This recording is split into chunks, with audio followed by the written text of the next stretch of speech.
Oke, saya akan mereview sebentar mengenai biaya overhead pabrik gitu ya. Nah, kalau teman-teman kemarin-kemarin belajar mengenai BOP gitu ya, di proses costing, kemudian di job order costing gitu ya, kita akan selalu bicara mengenai biaya yang harus ada ketika kita memproduksi barang gitu ya. Ada tenaga kerja, ada bahan baku, ada BOP gitu ya.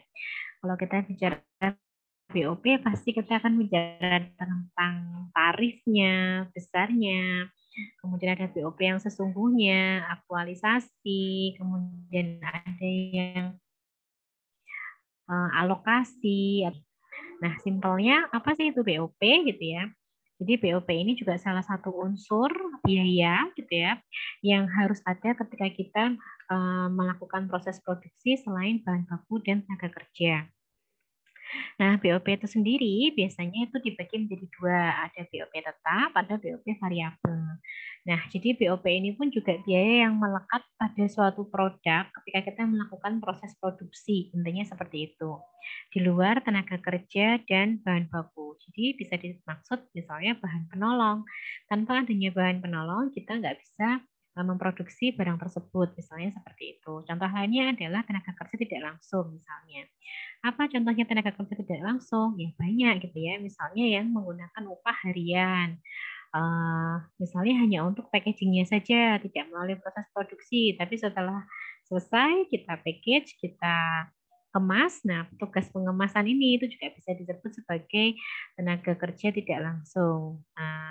Tenaga kerja TKTL, gitu ya singkatannya.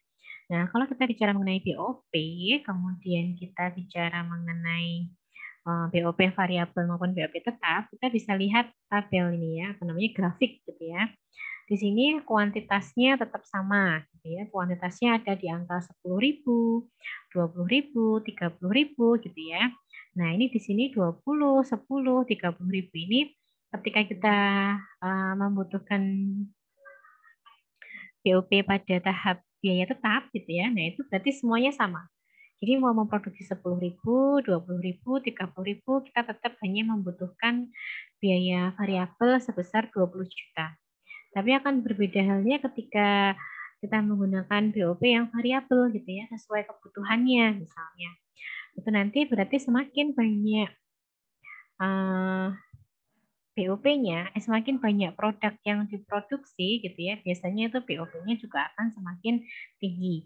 Misalnya di angka 10.000 unit gitu ya, di angka 10.000 unit berarti kita butuh 22.000. Nah, ketika di angka 30.000 unit gitu ya, berarti nanti kita akan butuh biaya sekitar 44.000 misalnya seperti itu. Nah, ini tadi ya klasifikasi biayanya.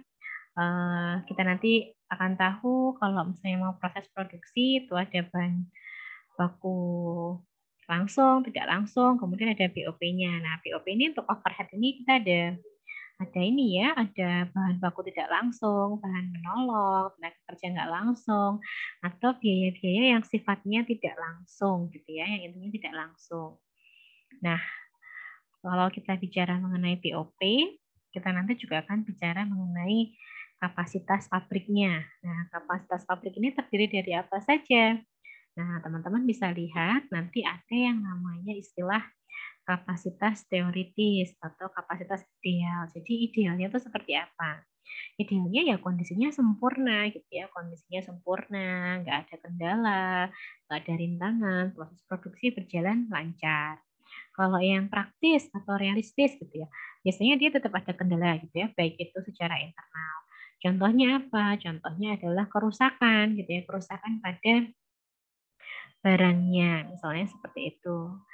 Nah, ini disebut sebagai kapasitas praktis atau realistisnya. Jadi kalau kita mau cari tahu realistisnya itu berapa, itu kita lihat idealnya atau teoritisnya berapa dikurangi dengan kendala yang ada dari faktor internalnya. Nah, kemudian di sini ada kapasitas yang sesungguhnya. Nah, kapasitas yang sesungguhnya ini adalah kapasitas yang benar-benar terjadi. Biasanya ini berdasarkan pada fluktuasi permintaan produksi, baik itu jangka pendek gitu ya, kalau yang diharapkan atau yang sesungguhnya itu jangka pendek. Tapi kalau untuk kapasitas jangka panjang atau normally gitu, normalnya itu biasanya ada faktor-faktor eksternal maupun internal. Jadi kalau dilihat dari kapasitas pabriknya, gitu ya, biaya overhead pabrik itu bisa kita klasifikasikan menjadi 4. Ada yang sesungguhnya untuk jangka pendek, normal untuk jangka panjang, realitas atau untuk praktisnya, dan secara teoritisnya.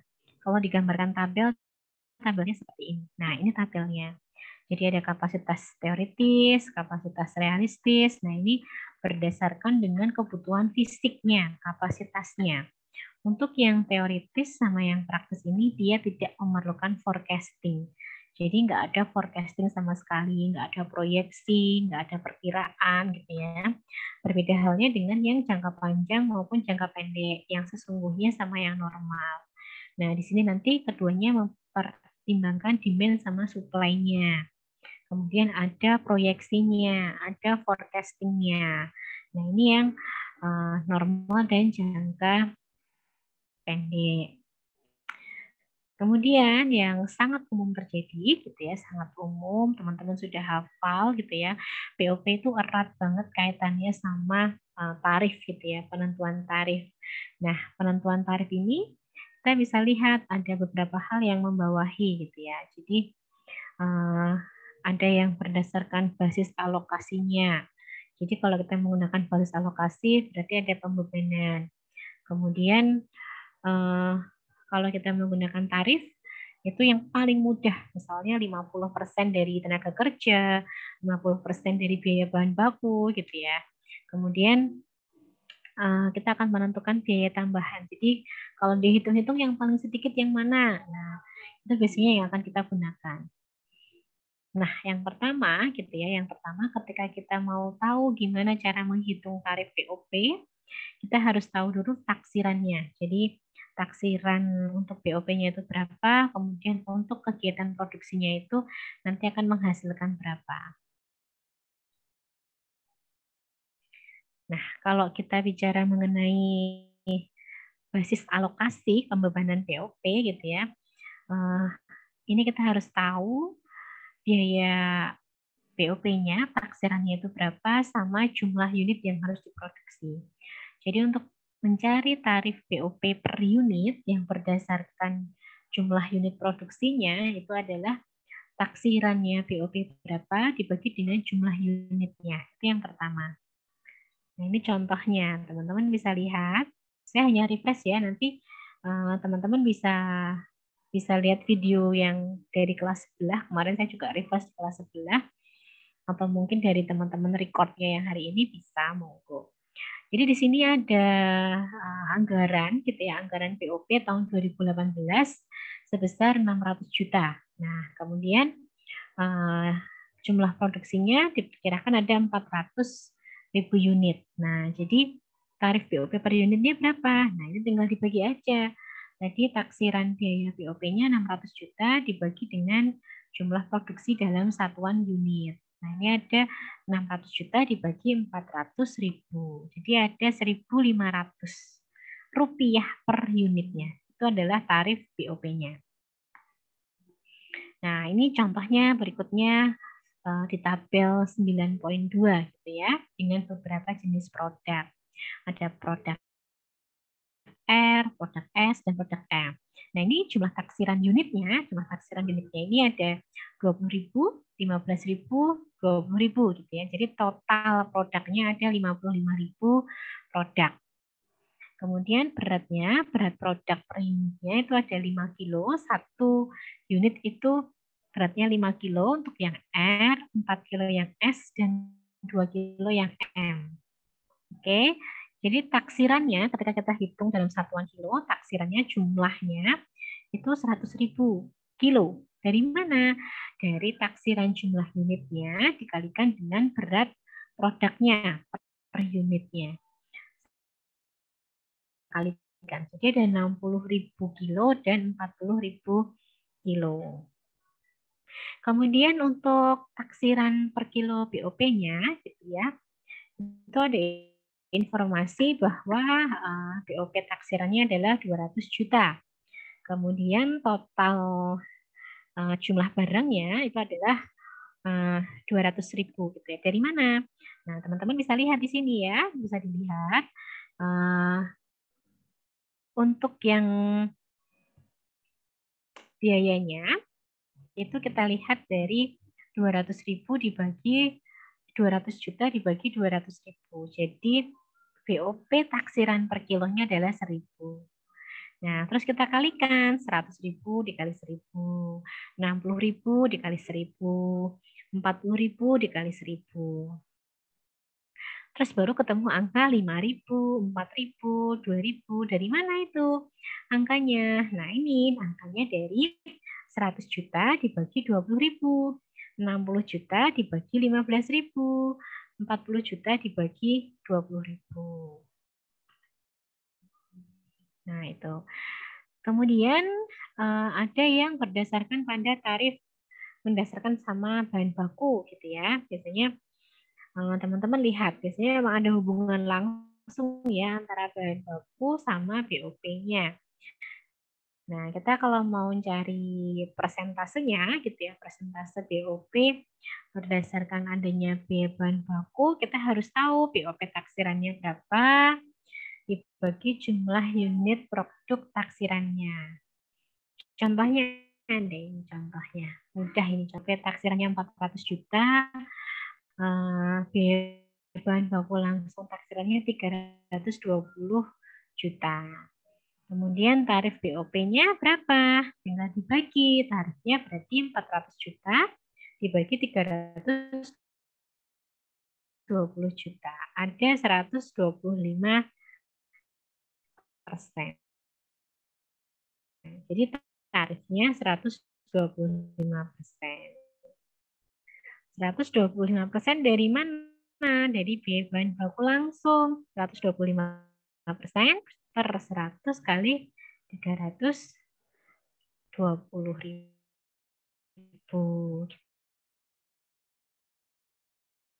Sebelumnya gitu ya. Kemudian ini ada informasi biaya bahan baku langsung 8 juta. TKL-nya 4 juta. Nah, berarti BOP-nya berapa? Berarti BOP-nya 125% dari bahan baku langsung. Kemudian tenaga kerja langsungnya 800 juta. Berarti persentasenya berapa? 400.000 dibagi 400 juta dibagi 800 juta. Gampang ya, 50%. Kemudian berdasarkan tarif itu, gitu ya, harus menyelesaikan pekerjaan pesanan nomor 125 gitu ya. TKL-nya 10 juta. Nah, BOP-nya berapa? Tadi tarifnya 50%, tinggal dikalikan. 50% kita kalikan 10 juta. Nah, ini ada lagi. Basis alokasi biaya overhead pabrik itu mendasarkan sama jam tenaga kerja. Nah, jam tenaga kerja berarti kita bisa tahu gitu ya. Kalau tadi berdasarkan bahan baku, tenaga kerja, sekarang jamnya, jam tenaga kerjanya. Nah, ini di sini juga ada informasi bahwa jumlah jam tenaga kerjanya 2000 jam gitu ya, 2000 jam. Kemudian BOP-nya taksirannya 800 juta. Ini berapa? Nah, tinggal kita bagi saja. 800 juta dibagi 2000 jam. Ini ada 400.000 per jamnya.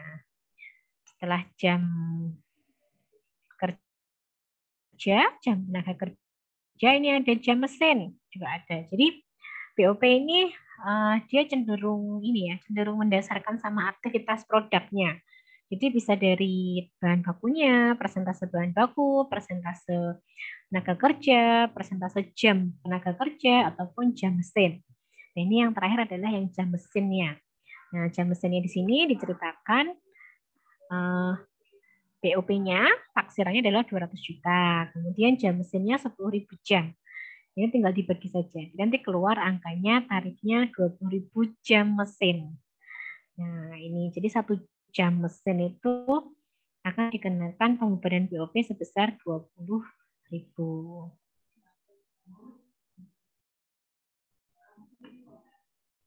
Ini pembebanan BOP-nya. Nah, kalau pembebanan ya tinggal ini ya, beban tarifnya dikalikan dengan taksiran kegiatan yang sesungguhnya. Ini headline-nya. Jam mesin yang sesungguhnya kita kalikan tarif biaya overhead pabrik. Wah, nanti ada istilah under dan apply gitu ya.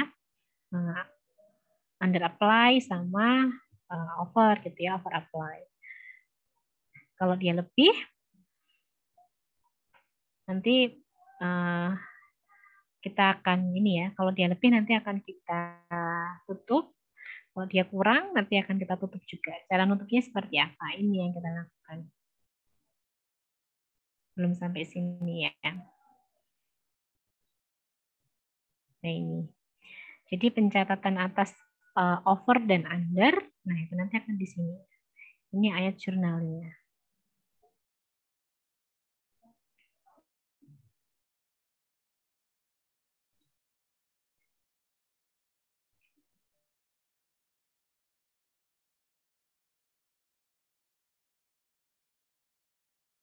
Sampai ini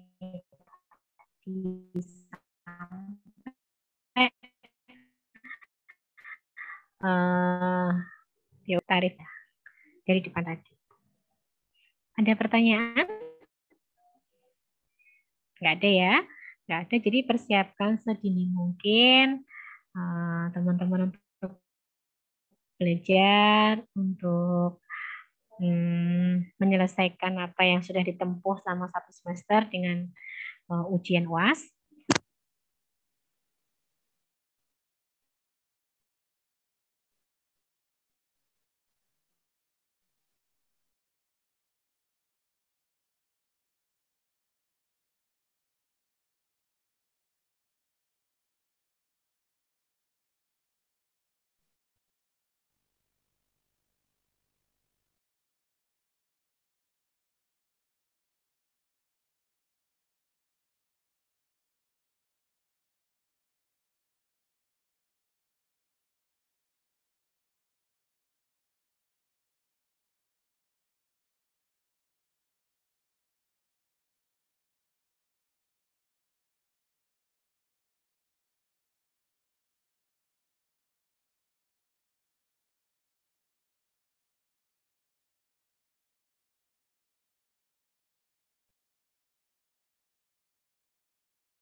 Bu Eti, mohon maaf suaranya tidak ada.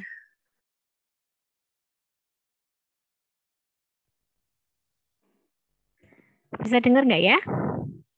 Sudah, Bu. Sudah ya. Jadi tetap semangat